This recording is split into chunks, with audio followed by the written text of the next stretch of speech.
Hello students, তো ইতিমধ্যে তোমালোকে অনুভৱ কৰিছা যে কিমান গৰম পৰিছে আৰু তাৰ বাবে কি কৰা হৈছে, স্কুল আৰু কলেজসমূহৰ যোনটো টাইমিং আছে সেইটো আগুৱাই দিয়াৰ নিৰ্দেশনা দিয়া হৈছে আৰু ইতিমধ্যে নটিছখনো ওলাইছে।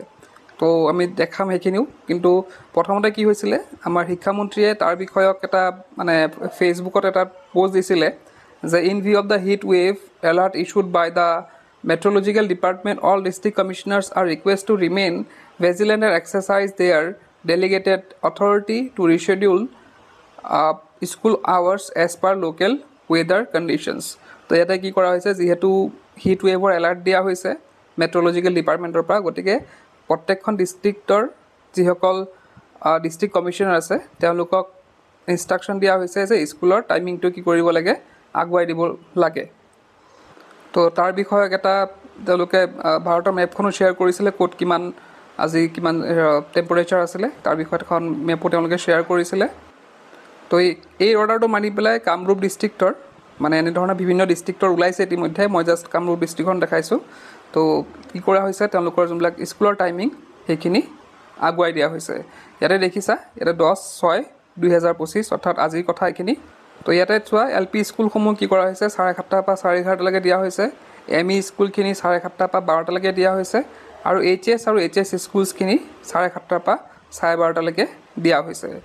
Schools are also instructed to conduct the morning assembly inside the classroom or shaded area and no outdoor activities must be conducted. ইয়াতে কি কৰিছে, যোনখিনি মৰ্ণিং এছেম্বলি হয় সেইখিনি ক্লাছৰুমৰ ভিতৰতে কৰিব দিছে বা শ্বেড এৰিয়াৰ কৰিব দিছে, আৰু কোনো ধৰণৰ আউটডোৰ এক্টিভিটি কৰিব মানা কৰা হৈছে।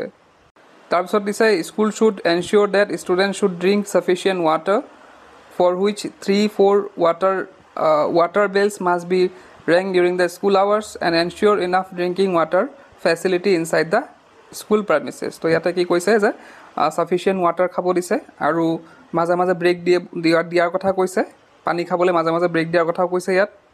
তো ইয়াতে আৰু এটা লিখিছে যে school should ensure that all fences are functional and all classrooms are properly ventilated.